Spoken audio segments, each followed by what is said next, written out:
Hello बच्चों, आप सबका इकोनॉमिक्स की क्लास में हार्दिक स्वागत। आज हम करेंगे consumers equilibrium in case of to commodities. दो या दो से अधिक वस्तुओं की स्थिति में उपभोक्ता संतुलन की स्थिति। और ये इस चैप्टर का सबसे कॉम्प्लेक्स क्वेश्चन है, लेकिन मैंने इसको बिल्कुल आसान करने की कोशिश की है। आपने एंड तक इस वीडियो को देखना है, उसके बाद बोलना है कि मुझे हमें समझ आई या नहीं है। मैंने पूरा प्रयास किया है और पूरे प्रयास के रिजल्ट या के परिणाम स्वरूप मैंने इस क्वेश्चंस को डेवलप किया है। आपको शायद अच्छा लगेगा। दो या दो से अधिक वस्तुओं की स्थिति के अंदर क्या होता है कि जो उपभोक्ता, आपको पता है कंज्यूमर जो वस्तुओं और सेवाओं का उपभोग करता है, अपनी संपूर्ण आय को क्या करता है, दो वस्तुओं के उपभोग के ऊपर खर्च करता है। जब वो दो वस्तुओं के ऊपर खर्च कर रहा है, जब दो वस्तुओं के ऊपर खर्च करता है संपूर्ण आय को, तो उसको जब अधिकतम संतुष्टि प्राप्त होती है, जब उसको मैक्सिमम सेटिस्फिकेशन प्राप्त होती है, तो उसको हम बोलते हैं consumers equilibrium. It implies that a consumer is maximising his satisfaction, अपनी संतुष्टि को अधिकतम कर रहा है फ्रॉम टू कमोडिटीज। वो क्या कर रहा है, सिर्फ टू कमोडिटीज का यूटिलाइज कर रहा है, कंजप्शन कर रहा है, एक्स और Y. When a rupees worth of marginal utility, अब आपको पता वो सेम रहती है। Marginal worth of utility money, उसको मार्जिनल यूटिलिटी, मार्जिनल या rupees worth of marginal utility मतलब होता है कि एक रुपए की जो सीमांत उपयोगिता है, कि एक रुपए के बदले में जितनी आप वस्तुएं खरीदते हैं उससे आपको कितनी उपयोगिता मिलती है, उसको हम क्या बोलते हैं, उसको हम बोलते हैं मार्जिनल यूटिलिटी ऑफ मनी, यानी कि मनी की सीमांत उपयोगिता। अब हम इस क्वेश्चंस को डेवलप कर रहे हैं, इस क्वेश्चंस को आगे प्रोसीड कर रहे हैं। एक आपने कंसीडर करनी एक सिचुएशन को आपने कंसीडर करना है कि हमारा जो कंज्यूमर है वो क्या कर रहा है, buying on the two commodities x और वाई। एक्स और वाई वस्तुएं खरीद रहा है फ्रॉम हिज गिवन इनकम, जो भी उसकी इनकम है उससे आप सिर्फ दो वस्तुओं को खरीद रहे हैं। कंज्यूमर स्ट्राइक हिज इक्विलिब्रियम, और कंज्यूमर्स को इक्विलिब्रियम कब मिलता है। अब मैं इसको डेवलप कर रहा हूं क्वेश्चंस को कि कैसे। अब आपने जैसे एक वस्तु की स्थिति के अंदर in case of one commodity आपने देखा था मार्जिनल यूटिलिटी ऑफ एक्स बटा P X is equal to marginal utility of money. ये आपने एक सिचुएशन कर लिया। अब मान लीजिए ये तो आप एक वस्तु का उपभोग कर रहे हैं, you are consuming only one good. जब आप दूसरी वस्तु का उपभोग कर रहे हैं तो मार्जिनल यूटिलिटी ऑफ वाई बटा price of Y that should be equal to marginal utility of M. ये आपके बन गया, दिस इज इक्वेशन नंबर 2। इसकी राइट साइड दोनों इक्वेशंस की बराबर है, इसका मतलब लेफ्ट साइड भी बराबर हो जाएगी। एम यू एक्स बटा P X that should be equal to M U Y बटा P Y that is equal to M U M. ये आपकी जब ये स्थिति आपको अटेन हो जाएगी, जब ये सिचुएशन आपको अटेन हो जाएगी, तो हम बोलेंगे कि consumer that is in the state of equilibrium, उपभोक्ता संतुलन की स्थिति में। ये तो आप सिर्फ क्या कर रहे हो, you are consuming two goods. कितनी वस्तुओं का उपभोग कर रहे हैं, we are consuming only two goods X and Y. सिर्फ हम क्या कर रहे हैं, एक्स और वाई वस्तुओं का उपभोग कर रहे हैं। यदि हम क्या करते हैं, इससे अधिक वस्तुओं का उपभोग करते हैं तब भी वही रहेगा। 1 2 3 4 5 या बहुत सारी वस्तुओं का उपभोग कर रहे हैं, तब क्या होगा, हम लिखेंगे मार्जिनल यूटिलिटी ऑफ वन, और वो price of one commodity is equal to marginal utility of second commodity, price of second commodity is equal to marginal utility of third बटा price of third, up to marginal utility of N units का आप use कर रहे हैं and price of N. ये सारे के सारे जब बराबर हो जाते हैं तो this is the case of several commodities. Several commodities का मतलब एक से अधिक आप वस्तुओं का उपभोग कर रहे हैं, तब आपको ये सिचुएशन, जब एक consumer that will be in the state of equilibrium when these will be equal. ये किसके बराबर होने चाहिए, these all should be equal to M U M के बराबर होने चाहिए। मार्जिनल यूटिलिटी ऑफ मनी, ये मैंने प्रीवियस वाले वीडियो के अंदर बताया है कि एक मनी की या मुद्रा की सीमांत उपयोगिता किसके बराबर होती है, मुद्रा से जो आप वस्तु खरीदते हैं उससे जो आपको यूटिलिटी मिलती है, उससे जो आपको उपयोगिता मिलती है, उसको मार्जिनल यूटिलिटी ऑफ मनी बोलते हैं। ठीक है, अब इस क्वेश्चंस को आगे बढ़ाने से पहले मैं आपको थोड़ा सा बताता हूँ इसकी एजम्पशंस क्या होती हैं। इसकी एजम्पशंस इसको एजम्पशंस हम बोलते हैं जब भी हम कोई ना कोई जब भी किसी सिद्धांत को लिखते हैं तो उससे पहले उसकी एजम्पशंस लिखी जाती है। तो पहला law of marginal utility, law of marginal utility, law of marginal utility operates करता है। ये मैं आपको बता रहा हूं, ऑपरेट्स करने का मतलब होता है कि जैसे जैसे आप क्या करते हैं किसी भी वस्तु की अधिक इकाइयों का प्रयोग करते हैं तो उससे मिलने वाली उपयोगिता घटती जाती है। दूसरी बात, आपका जो दूसरी इसका जो आप वो मान सकते हैं कि आपका जो टोटल एक्सपेंडिचर है, total expenditure that is equal to total income. इससे तात्पर्य यह है कि आप अपनी आय को, पूरी की पूरी आय को वस्तु के ऊपर खर्च कर रहे हैं, दो वस्तु के ऊपर खर्च कर रहे हैं। अब हमने जो तीसरी एजम्पशन मान ली, जो हमारी तीसरी एजम्पशन है कि प्राइस ऑफ एक्स कॉमोडिटी का, आप कुछ भी मान सकते हो लेकिन हम जो मान रहे हैं प्राइस ऑफ एक्स कॉमोडिटी का RS 10 पर यूनिट, कि जो पहली एक्स वस्तु की कीमत कितनी है 10 यूनिट्स है, एंड प्राइस ऑफ वाई जो हम मान रहे हैं वो कितने मान रहे हैं ₹2 पर यूनिट। मतलब एक यूनिट की कीमत कितनी मान रहे हैं हम 2, ठीक है। और हम जो चौथी मान रहे हैं कि जो कंज्यूमर की इनकम है, इनकम ऑफ कंज्यूमर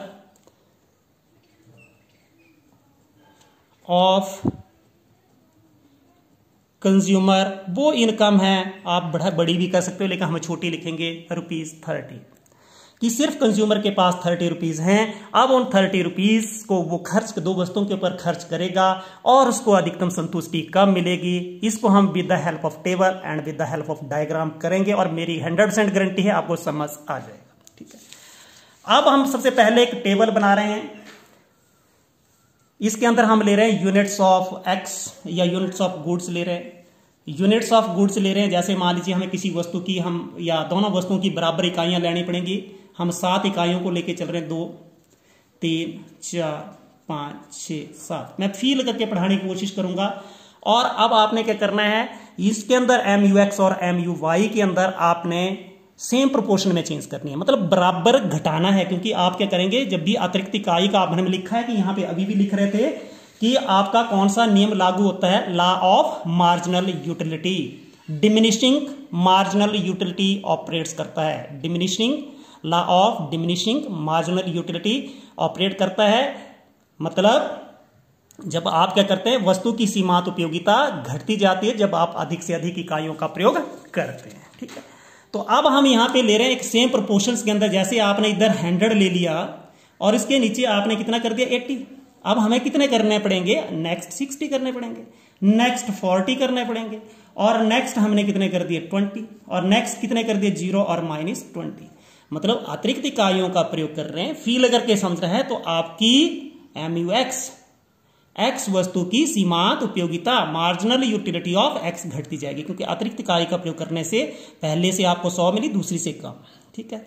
अब लेकिन हमने पहले वाला भी मान लिया था कि इसकी कीमत कितनी थी। अभी हमने जो मैंने आपको बताया था कि इसकी जो कीमत है, एक्स वस्तु की कीमत हम जो मान के चले थे वो 10 रुपए मान के चले थे। और ये वस्तु की कीमत क्या होती है, स्थिर होती है। ये भी मैंने आपको पहले बताया कि ये ऑपरेट तभी होते हैं ला जब ये कीमत स्थिर होती है। अब बाई की, अब जैसे आप अब बाई को भी वैसे ही कहीं से छोटी संख्या से लेके चलिए, जैसे हमने इधर 24 ले लिया। अब 4 को घटाते जा रहे हैं तो, या 2 को घटा रहे हैं, सेम चीज करनी है। आपने 2 को घटा रहे हैं तो इधर 22, इधर 20। ये टेबल आप खुद भी बना सकते हो, मैं थोड़ा सा आप इसके बारे में आइडिया दूंगा आपको। 18, 16, 14 और 12। अब यहां पे देखिए सेम प्रोपोर्शन में घट रहे हैं, इन सब में 2 घट रहे हैं, इधर आपके 20 घट रहे हैं। या इधर आप मान सकते थे आपने इधर 10 घटाते, इधर 4 घटाते, चल जाता आपका, ठीक है। आपने जो इसको करना ताकि आपकी स्ट्रेट लाइन आ जाए, सीधी रेखा आ जाए, क्योंकि जब वो सेम प्रोपोर्शंस में बढ़ते और घटते हैं कोई भी 2 वेरिएबल, तभी स्ट्रेट लाइन मिलती है। PX आपने कितना माना था कि वस्तु की कीमत कितनी है 2, आपके सामने मैं बना रहा हूं, ये कीमत 2। अब देखिए MUX बटा PX, ये है आपका MUX, ये है PX। 100 डिवाइडेड बाय 10, तो ये कितने आएंगे 10। 80 डिवाइडेड बाय 10, ये आगे 8। 60 डिवाइडेड बाय 10, ये आगे 6। 40 10 4 और ये आगे आपके 20 को 10 से डिवाइड, 2 0 को 10 से डिवाइड करेंगे 0 और -20 को 10 से डिवाइड करेंगे तो माइनस के आगे 2। उसी ढंग से आपने बाई को भी करना है। बाई को 24 को किससे डिवाइड करें, 24 को या d डिवाइडेड बाई 2, 12, इधर कितने आएंगे 11, इधर आपके आगे 10, इधर 9, 18 divided by 2, 16 divided by 2 8, 14 divided by 2 7, ये आपके आगे 6, ये निकल गया। अब आपने इसका बनाना है ग्राफ। जो है क्या करना है आपने, ग्राफ कैसे बनाना है मैं आपको थोड़ा सा इसके बारे में आइडिया दूंगा। अलग अलग बुक्स के अंदर इतना पेचीदा काम करके रखा हुआ है, समझ नहीं आता है। ठीक है, अब आपने क्या करना है, इधर लिख दिया आपने marginal utility of x over P x. ये जो आपने निकाला है marginal utility of x over P x, ये आपने इधर ले लिया। फिर दूसरी तरफ जो आपने मार्जिनल यूटिलिटी ऑफ बाई बटा पी बाई लिख दिया दूसरी तरफ।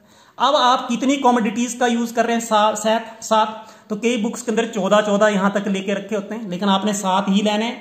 0 1 2 3 4 5 6 और ये 7 किस वस्तु की इकाइयां बन रही, ये वाली एक्स की, ये एक्स गुड्स हैं। ये कौन सी है, एक्स गुड्स इधर बढ़ रही हैं। अब बाई गुड्स कैसे बढ़ेंगी, मैं एकदम से जल्दी से इसको बना रहा हूं। बाई गुड्स आपकी इस पर बढ़ेंगी क्योंकि आप यहां से वो शुरू करेंगे, 0 उसका यहां पे होगा। ये मैं एकदम से बना रहा हूं, आपने इसको करना है। ये देखिए ये 1 आएगा, जल्दी से कर रहा हूं, 2 3 4 5 6 और ये 7। अब इसको मैं मार्क कर रहा हूं यहां पे किसका, बाई गुड्स। ये जो आपका आ रही बाई गुड्स तो यहां से कर दिए 0 1 2 3 4 5 6 7 आ गया। अब मैं इसको ड्रा कर रहा हूं, ध्यान को सुनना है आप कैसे ड्रा हो रहा है। देखिए पहले आप कॉमोडिटी 1 यूज कर रहे हैं, 10 8 6 4 2 0। अब आपने क्या किया है, कॉमोडिटी 1 तो उससे मिलने वाली वो कितनी है 10, मैं इधर ड्रा कर रहा हूं। 2 पे कितना है MUX कितना है, 2 पे 8, 2 पे 2 की सीध में ऊपर चले जाएंगे और मैंने थोड़ा सा पॉइंट पहले लगा करके ताकि इजी हो जाए। 3 के ऊपर कितने आएंगे 6, 3 कॉमोडिटीज का आप यूज कर रहे हैं तो उससे ये आपका MUX बटा PX 6 आ गया। 4th पे 4, 5th पे 2, 5th के ऊपर 2 और 6th पे 0 और 7th पे कितने हो जाएंगे आपके -2, ये 7 के ऊपर -2 और आपने इसको मिला देना है। दिख रहा होगा मैं इसको स्केल की सहायता से मिला रहा हूं और ये जो आपने ग्राफ ड्रॉ किया है वो कौन सा है, MUX बटा PX का ग्राफ ड्रॉ। अब हम उसी ढंग से दूसरा करेंगे, कौन सा, MU by over P by. MU by over P by ये कितने हैं, 1 पे 12, 2 पे 11, 10 9 8 7 और 6 आपको दिख गया होगा। अब मैं बना रहा हूं आपके सामने, देखिए कैसे। 1 के ऊपर कितना मैंने बताया था 12, 1 पे ऊपर 12 आ गया। फिर ये देखिए 1, ये आपने ये नीचे वाला देखना है, 1 के ऊपर 12। 2 के ऊपर कितने आएंगे, 2 के ऊपर मैंने बताया कितने 10, 10 की सीध में आगे। 2 के ऊपर 11, ये 11 12 और 11 के बीच में। 3 के ऊपर 10, देखिए मैं फिर एक बार दिखाता हूं, 12 11 10 9 8 7 और 6 घट रहे हैं एक एक करके। अब बार बार मुझे दिखाने की जरूरत नहीं है। ये देखिए 7 के ऊपर आपके कितने आए, ये सबसे पहले हमने करना था 7 के ऊपर, 7 इकाइयों के ऊपर ये हमने थोड़ा सा ये, हाँ यस, 1 इकाई के ऊपर 1 यहां पे आई ना, यहां पे 0, ये नीचे वाली 0 और ये 1 इकाई के ऊपर कितनी आई 12, 2 इकाइयों के ऊपर कितनी आ गई 11, 3 इकाइयों के ऊपर आ गया आपका 10, 4 इकाई के ऊपर देखिए ये इसकी सीध में आपने ग्राफ पेपर के ऊपर 9, 5 इकाई के ऊपर देखिए 5 इकाई के ऊपर 8 था, 5 इकाई के ऊपर हमारा आ गया 8, ये कोइंसाइड कर रहा है। और 6ठी इकाई के ऊपर देखिए आप 7, 6ठी इकाई के ऊपर हमारा आ गया ये 7 और 8वीं इकाई के ऊपर या ना 7, ये 6ठी इकाई के ऊपर 7 और 7वीं इकाई के ऊपर हमारा कितना हो गया 6। ठीक है, मेरे हिसाब से आपको दिख रहा है ये। अब मैं इसको मिला रहा हूं स्केल की सहायता से, ये तिरछा भी हो गया होगा ये, तो ये आपको बिल्कुल सुंदर जैसा एक वो दिख रहा है। यहां पे ये बन गया आपका MU by over P by. अब आपने क्या लिखा हुआ था कि आपको एक उपभोक्ता या consumer will be in the state of equilibrium when, ये इक्विलिब्रियम स्टेट आ गई कैसे, व्हेन एम यू एक्स बटा P X that should be equal to M U by over P by, consumer will be in the state of equilibrium. अब इसके आगे थोड़ा सा और इंटरेस्टिंग होता जा रहा है। क्या इंटरेस्टिंग होता जा रहा है, यहां पे देखिए आप, यहां से x की इकाइयां बढ़ रही है बच्चे, तो यहां पे x के कितने यूनिट कंज्यूम कर रहा है ये कंज्यूमर, कितने, 2। y के कितने हो रहे हैं, अब y के देखिए, y यहां से चलेगा, y वाला इस तरफ से चलेगा, 1 2 3 4 और 5, y के बन गए आपके 5। अब आपने क्या निकालना है, total expenditure.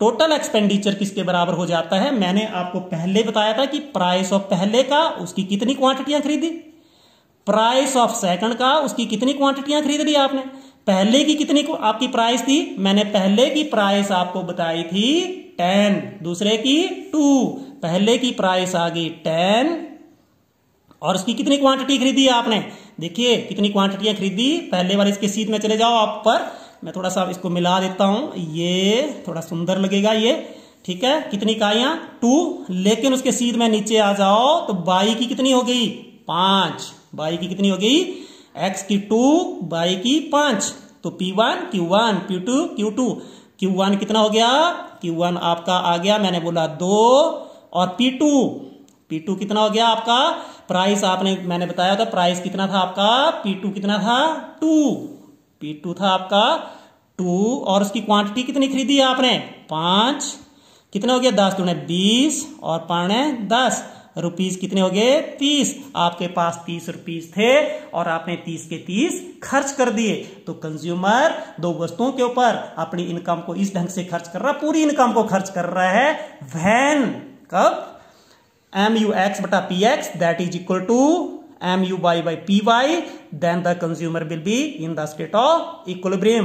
If you will use, अब आप क्या करेंगे, बहुत सारी कमोडिटीज को यूज करेंगे, तब भी मैंने आपको बताया MU1 बटा P1 is equal to MU2 बटा P2, MU3 बटा P3, MU4 बटा P4 एटसेट्रा एंड एटसेट्रा। लेकिन जब भी आप यहां पे देख रहे थे बच्चे, यहां पे कुछ थोड़ा सा मैं और बताने की कोशिश करूंगा, देखो इधर 10 और 10 भी दिख रहे हैं, यहां पे भी दोनों बराबर है। अब दूसरे वाला कहां पे बराबर दिख रहा था, 8 और 8 ये भी बराबर दिख रहे थे, आपको 6 और 6 ये भी बराबर दिख रहा था। अब यहां पे, अब आपने जो यहां पे इक्विलिब्रियम मिला वो कहां पे मिला, संतुलन की स्थिति में, जब 8 वाला तो हमने देख लिया। अब बच्चे यहां पे मैं थोड़ा सा और कुराने की कोशिश कर रहा हूं, ध्यान को सुनना आपने, ठीक है। पहले वाला हम लगा लेते हैं, यहां पे देखिए टोटल एक्सपेंडिचर, पहले वाले केस में एक्स वस्तु की कीमत कितनी थी आपको पता 20, क्वांटिटी कितनी खरीद ली, ये 10 के सामने कितनी क्वांटिटी आई, 10 के सामने आपने एक्स की कितनी क्वांटिटी खरीदी 1, और बाई 10 पे बाई जो आपका 10 जब आ रहा है, क्योंकि ये दोनों बराबर आ रहे हैं, ये भी तो इक्विलिब्रियम की स्थिति हो सकती है आपकी। देखो इधर ये थोड़ा सा मैं आपको बताने की कोशिश करूं, 10 के ऊपर, तो यहां पे y की कितनी इकाइयां थी, y की 3, लेकिन उसकी प्राइस कितनी थी 2, तो कितना हो गया ये 20 + 6, आपकी पूरी की पूरी इनकम खर्च नहीं हुई है, तो it means this is not equilibrium position, ये तो नहीं आई। फिर अब 8 वाली तो हमारी आ चुकी है, क्योंकि 8 के ऊपर आपने 2 10 तो 20, और 8 के ऊपर आपने क्या कर दिया 5 10, ये तो 30 आ चुकी है। अब एक और थी आपकी, कौन सी मैं बता रहा हूं, यहां पे 6 वाली, ये देखिए 6 वाली, यहां पे टोटल एक्सपेंडिचर मैं निकाल रहा हूं 20, तो आपको पता है एक्स की कीमत है, कितनी इकाइयां कर रहे हो आप 3, और दूसरी कितनी आपकी 6, और इसकी प्राइस कितनी थी दूसरी की 2, कितनी इकाइयां आप कर रहे हो यूज 7, ठीक है, इसकी 7, तो यहां पे कितना हो गया, ये 20 3 60, और 7 दूने यहां पे 10 3 30, और 7 दूने 14, ये कितनी होगी 44। आपकी इतनी इनकम तो आपके पास थी नहीं, ये आपकी किसकी स्थिति नहीं हो सकती है, किसकी स्थिति नहीं हो सकती है, this is not the state of equilibrium. अब हम तीसरी भी एक बार फिर कर लेते हैं, 8 और 8 को लेकर के, ठीक है। यहां पे टोटल एक्सपेंडिचर देखिए, टोटल एक्सपेंडिचर मैंने बोला कैसे लिखते हैं, P1 Q1 P2 Q2, P1 हमने लिया हुआ है कितना था 10, यहां पे कितनी इकाइयां हैं, यहां पे देखिए 2, कितनी है 2, कितने यूनिट्स हैं 2, P2 आपने लिखा 2, इसके कितने यूनिट्स आ रहे हैं, यहां पे देखिए 5 यूनिट्स आ रहे हैं, ये कितना हो गया था आपका 20 + 10, 30, आपकी इनकम ही 30 थी, तो आपने 30 के 30 क्या कर दिए, कंज्यूम कर दिए। This is the state of equilibrium. ठीक है, तो परहैप्स आपको समझ आ गया होगा। मैंने बड़ी डिटेल के अंदर बड़ी डीप समझाने की कोशिश की है। आपको वीडियो समझ आया है तो like share and subscribe for further video, for upcoming video. Thank you, have a nice day.